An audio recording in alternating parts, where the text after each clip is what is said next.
I've seen when black people claim that the ancient Hebrews and Jews were black people and Jesus was not a white man. Many white people come across and say, okay, Jesus was not a white man, but he wasn't a black person either,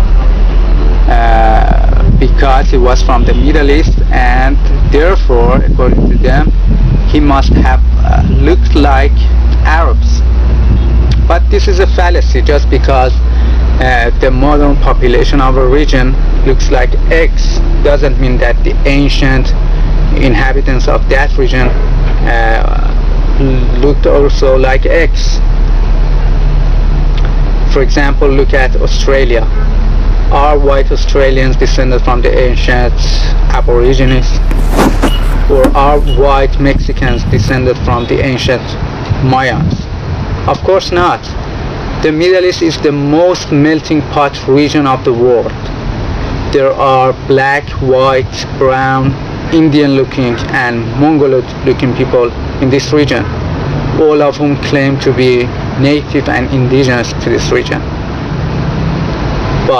And for example, in Arabs, there are black, white, and mixed, the so-called brown Arabs, all of whom claim to be the real Arabs. But which of them is the real Arab? The black one, the white one, or the brown one? The same goes for Iran. There are many different ethnic groups in Iran. There are Mongoloid-looking Turkmens, there are Indian-looking Baluch, there are native blacks, there are white-looking Turks, there are mixed-looking Kurds and Lurs. Which of them is the true Iranian? And unlike what the believers of the Indo-European hoax claim, the white-looking people in this region are not descended from the ancient mythical Indo-Europeans. These people are mostly Turks or descended from Turks. For example, here in Iran, up to 40% of people are Turks, and I don't know how many of them are descended from Turks, meaning are related to Turks. And the most white-looking people of Iran are mostly Turks, but there are also Russian, Georgian, and Armenian people too living in this region. And we all know that Turks are not an indigenous people to this region. They came from southern Russia and the Central Asia in recent centuries, and they cannot be an indigenous people to this region. The ancient inhabitants of the ancient peoples of the Middle East were all different types of black people, different groups of black people. Assyrians were a black people, Persians were a black people, Elamites were a black people, and Arabs, yes, were a black people. That's why you see Assyrians have depicted themselves with curly hair, curly beard, and dreadlocks. That's why you see Persians have depicted themselves with curly hair and curly beard. And even there are many wall paintings found in Susa in which Persians have depicted themselves with black skin, have painted themselves with black skin. So therefore Persians were black people, not a so-called Indo-European.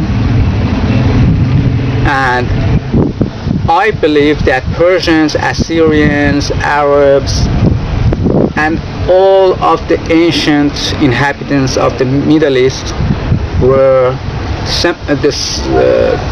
an Ethiopian type of people, the so-called Semitics, an Ethiopian type of people.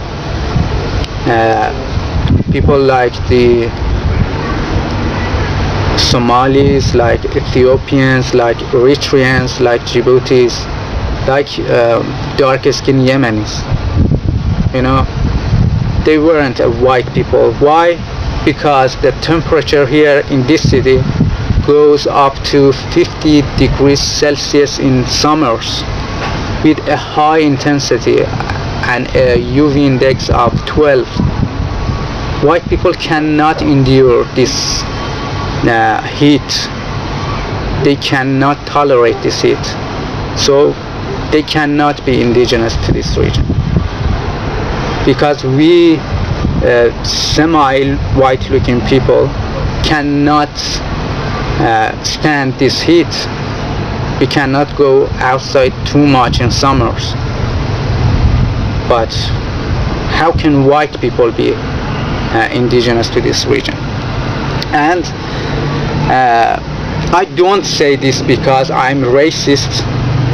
As you can see, I'm not a black person, and I look mostly like whites than blacks. I just want to tell the truth that the ancient inhabitants of these regions, from Babylonians, Assyrians, Elamite, Persians, Jews, were all black. Please stop whitewashing history. More global for everybody, but nowadays, like, what do you mean, like the rule of, how do it called, Chok HaShavut? No, I'm actually, because people in the Muslim world, they talk about this, that if Ashkenazi Jews come from the Kozavim, so they're not actually related to the original Jews who were here, therefore they have no right to this land. I guess also it's more of a spiritual thing. You know, it's not only a blood, like Judaism is not a race, like in Germany the Nazis wanted us to think. Like Judaism is it's a religion, it's a nation, a way of life, you know, like more of it. So it doesn't really matter. And actually, I don't know who are the real Jews, like from the biblical days. Maybe they were looking very different. You know, like actually in the Mediterranean area, I guess they were black, probably.